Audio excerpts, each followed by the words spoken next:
So I am relatively curious. Have you heard about the Yeah. drama between Elon Musk and Zuckerberg and the potential cage fight and all that? hmm Yeah. Opinions on that. What's your interest level in watching a fight like that? My interest level is very low. I usually watch sports to see the highest level, and they're nowhere near it. Um, but I mean, if it is attached to some sort of UFC card, I watch just about all of those. So I mean, I'll probably. But no, these are just two guys who have way too much money, talked about too much, look a little weird, intelligent guys. We're gonna see them fight. I mean, I guess I have been a proponent of like celebrities duking it out just for like the social media part of it, but like even though I hype that up, when it comes time for any of those things to happen, people are like, "You watching it this weekend?" And I'm just like, "No." I'll see who I'll see who wins tomorrow. But Do you remember the '90s show Celebrity Deathmatch? was that like a cartoon? Claymation of Yeah, yeah, celebrities fighting. really gory, over the top. Super over the top, South Park-ish, like Adult swearing, Swim. obviously, yes. So obviously, like that was always very like it had an audience, obviously, because like people wanted to see celebrities fight, but it wasn't real. I think this has like the ability to draw what could be potentially the largest pay-per-view buy ever. I think it could be over $100. I think on the Pat McAfee show, they asked Dana White when he was on, and most of their pay per view cards are 75 or 80, and he said he might make it 90 or 100 simply Oh, easy. because it's going to draw such an audience that doesn't watch fighting to see that fight, and it's a great chance to get them into the UFC. And obviously, he's a businessman. You're going to get the Yeah. normal UFC going to buy that card. It doesn't matter. All right, we're here. It's another episode of Real Talk. Jeff, Brad, what's going on, dude? Dude, I'm doing well. Just talking about Elon Musk and Mark Zuckerberg fighting. But football, starting to talk football. And football is king. Football is the sport we are here on this pod to talk about. And we get to start diving in. It's a fun time because a lot of these teams, people ask me about, and I really don't know. You kind of have a loose feeling, and then you start to dive in and look at their roster additions, what's going on, and you kind of feel that hope every team feels for their own team before the season. You feel good and optimistic on a lot of teams. It's a fun time. Yeah, I thought all day about this podcast. I've been pretty excited about it. Overall, if you ask me what my favorite time of the year is as far as podcasting goes, it's without a doubt this time. When we get to make our division breakdowns, when we get to make our unofficial predictions, as you will, something that we like to live and die by. It's something that it's like the number one talking point this time of year because everybody's undefeated. Everybody has what they have as a goal for the season, whether that be improved from last year, whether that be build for the future, or whether it be the ultimate prize and win a Super Bowl, obviously. And it's just like something that I feel like is kind of like the bread and butter of this podcast is division breakdowns, and we're here, and this is a division that historically speaking, when we do these division breakdowns, we've always started with the AFC North from Ohio, and we've always allowed it to go to a vote. Lots of Browns fans, lots of Steeler fans, Browns, Bengals, whatever, and that's always propelled itself to being the first division we broke down. We and you both decided we wanted to start with the NFC this year, and we asked ourselves, what's probably the worst division? We picked this one, but there's a lot of talking points here, and I'm excited to get into it. Yeah, absolutely. It's also fun when the listeners, it sparks back retaliation, if you will, for lack of a better term, on them saying what they feel about their teams, and it's fun to engage with you guys, the listeners, when you guys hear a point maybe you didn't hear, or you can tell us a point in the Facebook that maybe we didn't cover. And I don't know, it's always fun. We say the worst division because all these teams, the winner had a losing record. But as much as you could say, oh, all these teams are bad, you could also say all these teams are on the cusp of being good. They're right there. They're not 4-win teams or 3-win teams. These are, a kick goes a different way or a pick doesn't get thrown, and they're 10-7 the next year. So it's a lot of fun to cover a division that's so wide open. So many, every team has a shot. Yeah, we're going to start with the last place team and work towards the first place team based off last year's records, like we always do. And the worst team was 7-10. The second worst team was 7-10. The third worst team was 7-10, and the team that won the division was 8-9. The worst win total was 7 wins. If any of them improved their win total, which is usually what you expect of a team, you're looking 8, 9, 10, 11, 12 wins, somewhere in there. Do I think any of these teams get that? We'll see. But I'm excited to talk. We'll start with the first team. Are you ready? Oh, big time. The team that finished last in the NFC North was the Atlanta Falcons. 2022 record was 7-10. They were 4-2 in division. Okay. They had an interesting offseason. They added tight end Jonnu Smith from the Patriots via trade. They added cornerback Jeff Okudah via trade with the Lions. They added Jesse Bates through a free agency. That was probably their biggest splash of free agency as far as money spent. They brought over friend of the pod, Taylor Heineke, quarterback from Washington. Pass rusher Bud Dupree. Pass rusher Calais Campbell. Linebacker Lorenzo Carter. And they had a big splash in the draft. First round pick, Bijan Robinson. A lot of name variety there. I don't know if you agree or disagree. Yeah. We'll talk about that in a second. Lots of name variety. As far as losses, there's not a ton. Linebacker Rashard Evans, quarterback Marcus Mariota. I mean, call that what it is. It's not really before you get into your points, any adds or losses that I didn't say that you wanted to add in there? It was a little bit of audio there, but you could count this if you wanted to. But Calvin Ridley is officially off the Falcons. I know it was like a trade late last year, but he's not coming back. I do think it's worth noting they did add wide receiver Scotty Miller from the Tampa Bay Buccaneers in division. So a nice deep threat there. But no, just talking about these ads and these drops, I feel like this team only. I think Taylor Heineke is a good quarterback. Desmond Ridder, who was drafted out of Cincinnati, had a great year. They have a pretty good quarterback room. They really attacked all areas of their defense. Up front in the center, Calais Campbell, edge rusher, linebacker, corner, safety. A.J. Terrell, I would say, is potentially a top 10, top 15 corner in the league, but they got maybe a top 5 safety to go with him in Jesse Bates. That was a huge loss for the Bengals, I thought, on that defense. Jonnu talked about and what he was able to do with Arthur Smith at the Tennessee Titans. Just going into this team and how I view them going forward, I think defensively they will be improved. I still don't think they're going to be a powerhouse by any means, but they are going to be better. Last year, I have their numbers here in front of me. Against the pass, they were 24th, and against the rush, they were 22nd.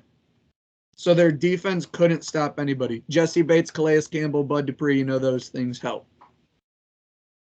But offensively, they were already third in rushing, but they were 31st in passing. So they were a one-trick pony. But, we talk a lot about some things like the Chiefs do it a little bit, but positionless offense. The 49ers kind of do this where you have multiple people. You have Drake London.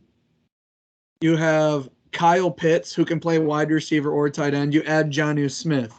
You have Bijan Robinson, who can play running back. Cordell Patterson, who can play running back or receiver. And Tyler Algier, who people don't really talk about a lot, went for 1,035 yards on the ground last year.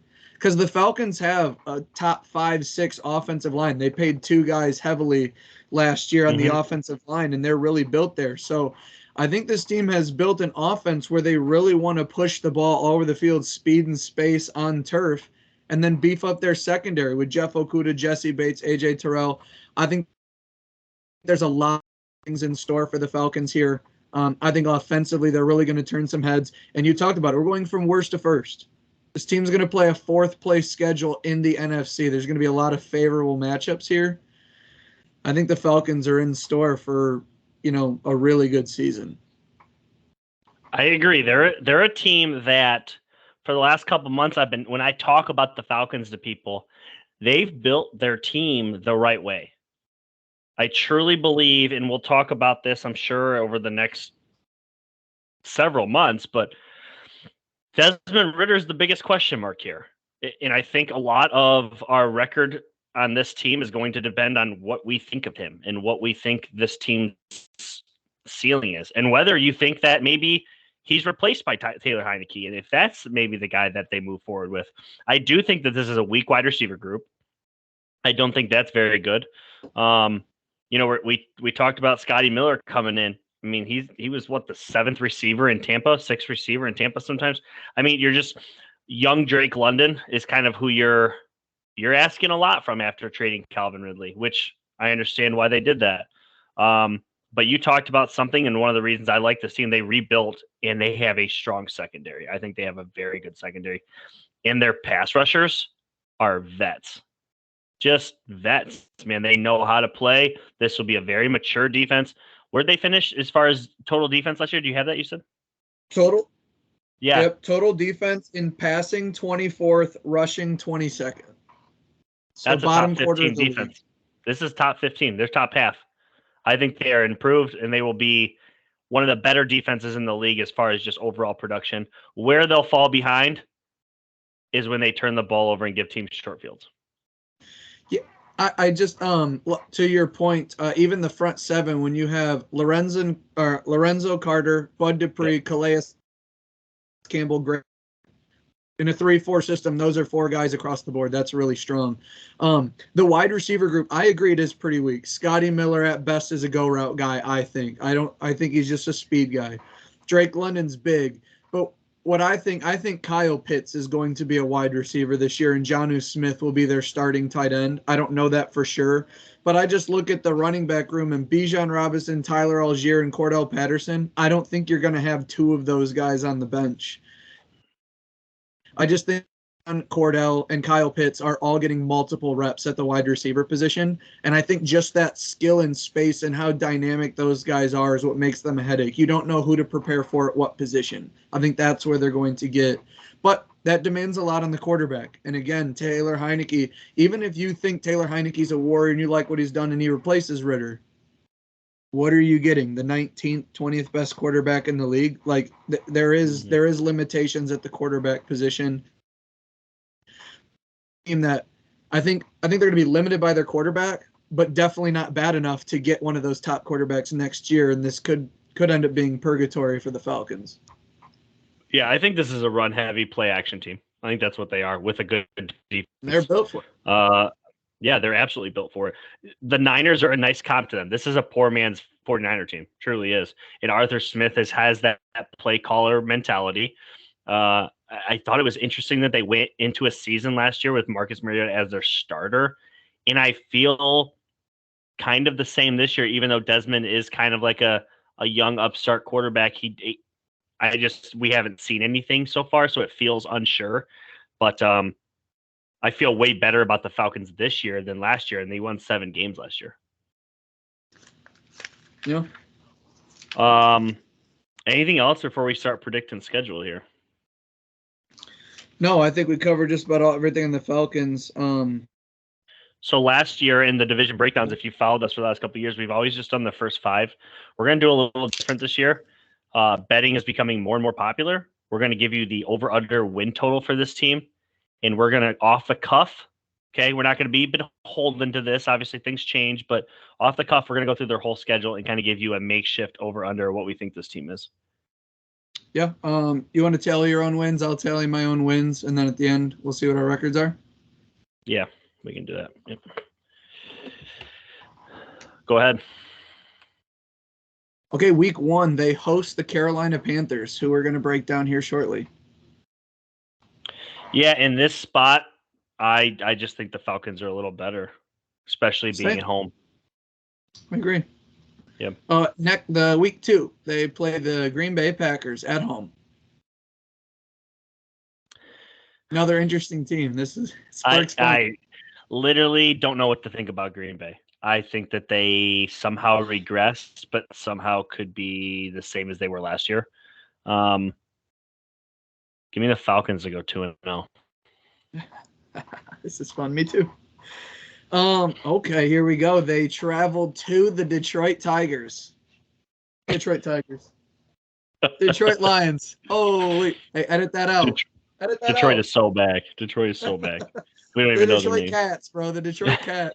The Kitties. Yeah. I know there's a lot of people high on Detroit, and I think they're a great team. And this feels like a spot where Detroit would get a W, so I'm going to give Detroit the win, a loss for the Falcons here. Me too. By the way, tickets as low as $69 for that game here on ESPN. How much? 69. What? As One low more time? as.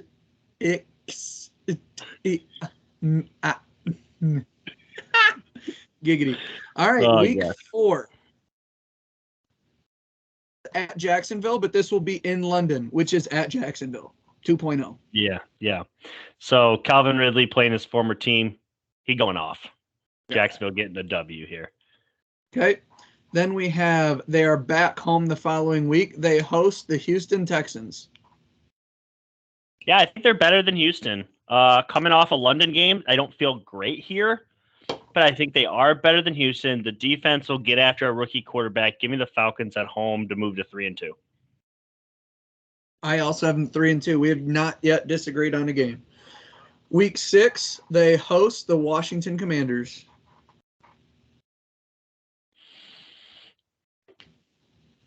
Yeah, I think Washington's one of the worst teams in the league. Give me Atlanta. Don't even know who their quarterback is. Sam Howell. Week 7, they are at the Tampa Bay Bucks. At this point, and I'm excited to talk about Tampa Bay. I think there's a lot of question marks. I think this is a massive game for Atlanta as they're 4-2 in my predictions here. And I would imagine a win here would keep them sole place of number 1. I guess we'll find out other ways. But where's this game at? It's at Tampa. We'll give Tampa the win. I am too. They have another road game at the Titans. You know me. I think there's been a couple of teams on this podcast since we've been going. Obviously, New England, I'm always going to back. Any Tom Brady team, I'm always going to back. And then the other two teams I've always kind of backed weirdly were the Panthers and the Titans. This feels like a very, very down year for the Titans. I don't know why. I don't feel great about it. I think they have a weak offense. I like Atlanta in this spot against Arthur Smith's old team. Give me the Falcons here. And then just give me your win-loss here for the next 2. They are home against the Vikings, then at the Cardinals. They're 1-1. I think they're losing the Vikings, and they're probably beating the Cardinals. I don't feel great about the Cardinals. Okay, I have them winning both of those games. Okay. So they go into the bye week. We'll rattle off these last 6 or 7 here. They host New Orleans. Mm-hmm. Off the bye. Yeah, I'm going to give them a win. Okay. Then they're at the New York Jets. That's a loss. I agree. Then they host Tampa. I gave Tampa at Tampa. I'm going to give the Falcons at the Falcons. Totally agree. At Carolina. I think they sweep them. Yeah, Carolina is they're a growing team, and we'll know what they are at this point, but it's not enough for me to give them a win right here. Then they host the Colts. They're at home. I'm giving Atlanta that win. Sunday, December 31st at Chicago. Chicago's interesting. Last year, I re-listened to our podcast last year about this specific team, the Bears, and we absolutely shit on them. We just my first futures bet of all time when I bet the Bears to give up the most points in the NFL. It hit. It hit? Nice. That's my first future I ever hit Bears to allow the most points. Yeah, I think the Bears are improved. I'm going to actually give the Bears the win there. That's funny. I did too. They end up finishing at the New Orleans Saints. Saints at home. Yep. I have them at 11-6. That's crazy. I have them at 10-7. All right. I'll put yours down here just so I can always remember them. And just to let you know, the Falcons over/under win total for the season is 8.5. I think I'll easily take that over. I like them. Even if one game doesn't hit, that's still 9. I feel good about that over there. First off, that tells you right there. Improved. You think they're improved? How much improved are they? Time will tell. I like them at 10-7. You got 11-6. I think we're right there. Okay. Anything else on Atlanta? No, but I do have. I just remembered seeing this page. I do have one little fun thing for you at the very end. Okay. Falcons are done. Okay. All right. Next team, the New Orleans Saints. Aunt Daddies? Yeah. Oh, it's the Saints. The Saints. 2022, 7-10. I don't have their division record for whatever reason. I didn't write it down. I thought I did. The third and fourth teams were 2-4 in division. The first and second were 4-2. So Bucks must have been 4-2 in division. Okay. I have that right. Pretty sure. Yeah, so I must have been backwards because I said they were 4-2 in division for the Falcons. They must not have been. Yeah, that would not make sense. Yep, so I was wrong. Anyways. All right. So the ads. Derek Carr. That's the big one. They get their quarterback. At least we think they did. It's a 4-year deal. He's going to be there for a while. Gets a former coach that he was with at the Raiders, so he gets some familiar faces. Another familiar face, wide receiver Bryan Edwards, a player that came out of South Carolina a couple of years ago. He's a big physical target. I always thought he had bigger things for him. Unfortunately, it's never really panned out. He joins a pretty good wide receiver group, though. Center Billy Price comes over. Running back Jamal Williams from Detroit comes over. I think that's a nice little pickup there, player with Alvin Kamara. And they do a little defensive tackle spending. They give 2 different defensive tackles, 3 years, $15 million each. It's Nathan Shepard from the Jets and Kalian Saunders from Kansas City. So they go and get 2 defensive tackles after losing 2. The 2 they lost were, I'm going to butcher this, Anyamata and then Tuttle. Both we're going to call him David. And then they obviously lose their one of their quarterbacks, Andy Dalton. Big time question marks for this team are Alvin Kamara and Michael Thomas. You just really don't know what they're doing. Obviously, Kamara potentially facing suspensions. Not a ton of talk on that. And then Michael Thomas, they re-signed him this year, restructured the deal. At this point, until he gets on the field, it's hard to bank on him. They drafted a ton of wide receivers and they brought some in. So that kind of tells you they don't even.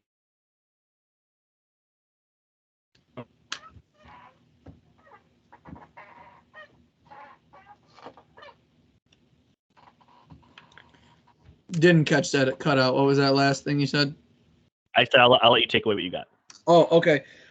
So I'm gonna assume Michael Thomas is gonna play because his injury stuff. I think he's been pouting at the quarterback situation, and with Sean Payton into the quarterback situation, I'm gonna assume he's gonna play. The Alvin Kamara stuff, I've heard that it's likely he will get suspended, but everything I'm hearing is with the way the legal process goes and the way that they're doing it, he might not even get suspended till next year. Like, this thing might get pushed off for a whole nother year before they even do enough to decide what's actually going on with him. So as crazy as that is, I'm going to assume Alvin Kamara is playing. They do have a lot of turnover. Their front 7, guys leaving, guys coming in, but Demario Davis and Cam Jordan are still there. I think those are your centerpieces. Tyrann Mathieu, Marshawn Lattimore, Bradley Roby, Marcus May. They signed Jonathan Abrams as a safety. This defense is what's going to carry him. I think Trevor Penning being able to actually play this year, their big offensive tackle that they drafted out of, I think it was Washington, but wherever you at the college, Cesar Ruiz, Ryan Ramczyk. Derek Carr, I think, is a good quarterback. I think we would all agree the best quarterback in this division. Bryan Edwards, James Washington, Chris Olave, Michael Thomas. I think they have a lot of pieces. Taysom Hill's huge. Juwan Johnson, Foster, Moreau, I think his name is. They even signed Jesse James, former Steelers tight end. So they have a lot of pieces there. Defensive head coach and their defensive players is kind of what they hang their hat on. Mm-hmm. And I think takes them a step over the top. I think they're going to find their deep ball. Derek Carr, I think, was top 3 in the NFL last year in deep ball attempts. I think Chris Olave's numbers continue to go up. I think he's an absolute stud. Jamal Williams with Alvin Kamara. For fantasy reasons, it might hurt Kamara because of goal line carries, but from just a football standpoint, I think it's helpful. The fact that they signed Taysom Hill to a big contract, they still have Jameis Winston. He's not playing quarterback. I think that means he's going to be everywhere on the field. I think he's a dynamic player. I think they have the weapons. The only thing is I think they have a bottom 10 coach in Dennis Allen. I don't think he's a very good coach. So the Saints are interesting. But if you look at their record of 7-10 and then increase their quarterback play, I think by a lot. I think this team could easily flip 3 to 4 wins and win 10 or 11. They're going to have a tougher schedule than the Falcons, but how tough? I mean, probably won't be that much different. But I like the Saints. I saw they were getting a lot of hate on the Facebook poll. They weren't really getting much love. I don't know what that's all about, but I kind of like the Saints this year. I'm excited to watch them. Yeah, I thought it was weird, and we'll give the poll results at the end. I thought it was weird that at the time that I commented on it, that the Saints, with arguably, I don't know if it's arguable. I think they have the best quarterback in this division, and yet they had the least amount of votes. I thought that was interesting. Not that I think the Saints are winning the division or not winning the division. I just thought it was interesting that the best quarterback wasn't getting the love. But, yeah, I just think that this team. Is it safe to say that this team feels like the Raiders? I don't know. I just think that this is a dome team that'll have a solid offense and lean on defense. Not that the Raiders leaned on defense because they never did. But I don't know. I think this is a good team, not a great team. I think this will be by far the best defense Derek Carr's ever had. Yeah, not close. I agree. So I look at this defense, and I didn't mention it, but defensively, they were 23rd against the rush, but they were second in pass defense in the NFL. If they start to get leads with Derek Carr, Alvin Kamara, and the boys, if they start to get a 10-point lead, and you have Tyrann Mathieu, Marshawn Lattimore, Demario Davis, Cam Hayward, those boys go to work. They force turnovers. They're usually a good scoring defense. I just think the Saints are in position in a weaker NFC and a weaker division, especially quarterbacks. If you start to put these quarterbacks behind in your division, Baker, Heineke, Ritter, rookie Bryce Young, you start to get a lead on these teams against that defense, and I think the Saints are in a great opportunity. If they make the playoffs are a discussion. They're going to be playing better teams, better quarterbacks. But throughout the season consistently, I think they're going to have a really, really nice advantage. I think they're going to turn out to be a really good team. Yeah, I agree. What's your over-under? Oh, we got to do the prediction first. Oh, okay. Yeah. Find out if we're over under. We did find out that we were both over on the Falcons. Yep. We like the over. Yes, sir. Okay, Jeff. Week 1, they host the Titans. Yeah, people are going to find this very consistent.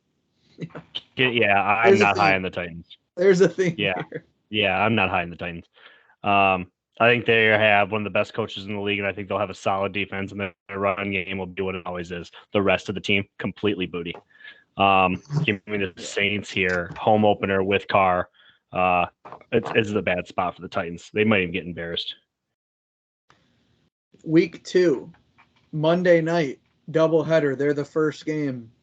They are at the Carolina Panthers. Yeah, I like the Panthers. I think they're building in the right ways. They're not better than the Saints today. Saints Rookie quarterback Saints in versus that one. that defense, I think, is a really tough Yeah. week 2. His first primetime game. I know he's played at Bama, whatnot. Week 3 at the Green Bay Packers.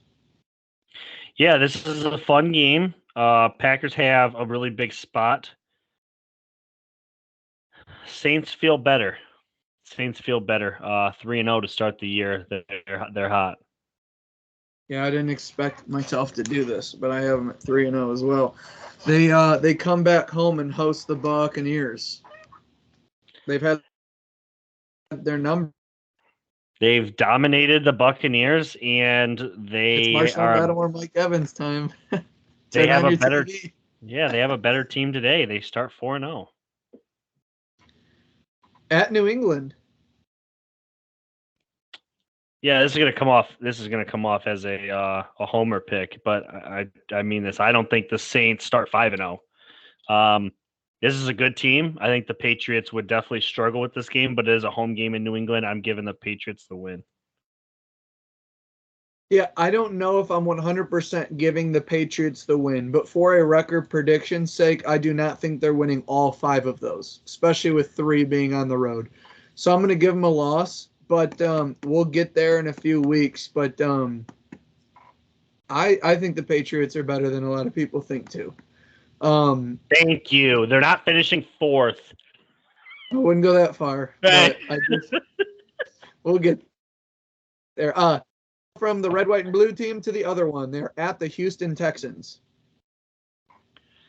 This is a Saints victory.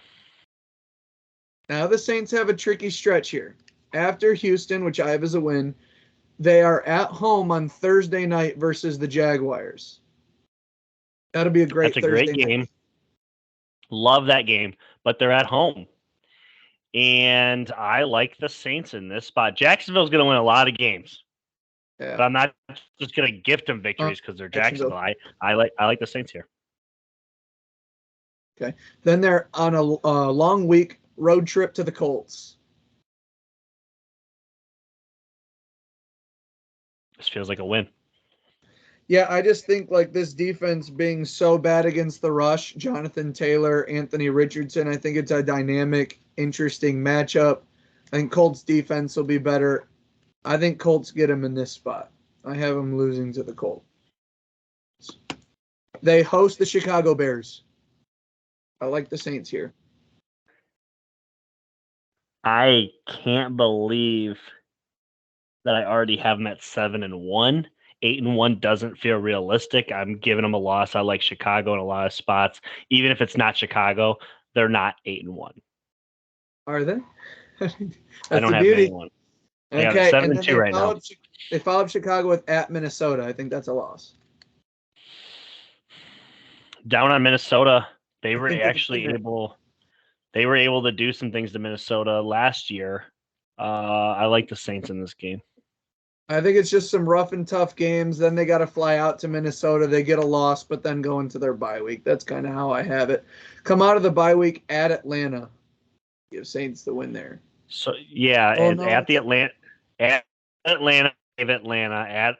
yeah. So I'm giving them a 1-1. So is this the first Atlanta game or the second one? Yeah, this is at Atlanta. Loss. Okay. Then they host Detroit. They have a 3-game homestand here. Yeah, I think they're better than Detroit. Man, I'm giving them W's everywhere. Loss. They host Carolina. I think that's a win. Yeah, man, they're at 10-3 right now. They host the Giants. Giants massively regress. Bet it. Saints. Saints win, though, on that one. Then they're at the Rams on their second Thursday night game. Steelers and Saints are the 2 teams with 2 true Thursday night games. So with their second one, they're at the Los Angeles Rams. Yeah. I've talked to a couple people about this. Kyle Miller, friend of the pod, I think he even mentioned it. He's like, I think the Rams do bounce back. As long as they're healthy, this is a Rams win.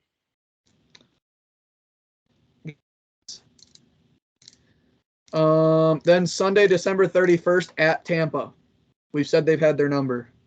Yeah, and I fact that it's at Tampa and the Saints aren't going to win every game gives me a ability maybe, but I do like the Saints more. I'm going to give the Saints the win here.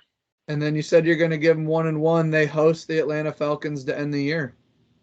Yeah. So what do you have them, like 13-4? I have them at 13-4. There's no way they're 13-4. 12-5, I think I would settle in. So why not?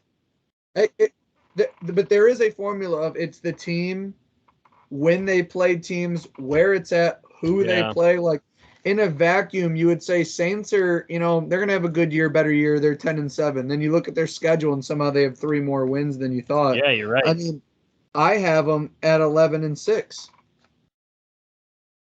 I think I was too lenient on a couple of victories. There's no way they win 13 games. They're not coached good enough to win 13 games. They have a decent offense that, if healthy, I think could really be good. And they have a pretty good defense with a good defensive coordinator. 13-4 seems high. That's what I predicted them, obviously. I would dial that back to maybe 11 or 12. Well, after the full division breakdowns in our prediction episode, we will be able to modify these. But I'm going to keep it at 13-4 for you. Yep. Which should make the over-under a pretty easy choice for you. Why? Their over-under is at 9.5. So they think they're better than the Falcons too by a lick, and so do I. So, yeah, I think I like the over there for this team. 9.5. I can't see less than 10 victories. I feel really good about 10 victories. Yeah, I have the Falcons and Saints tied at 11-6, and it'll come down to divisional record. Yeah. But that's what predictions are for. Maybe it'll be no way, and we're not tied to these. It's just fun to break it down and go through the schedule and see what's what. Yep. 2 down, 2 to go. And this podcast is brought to you by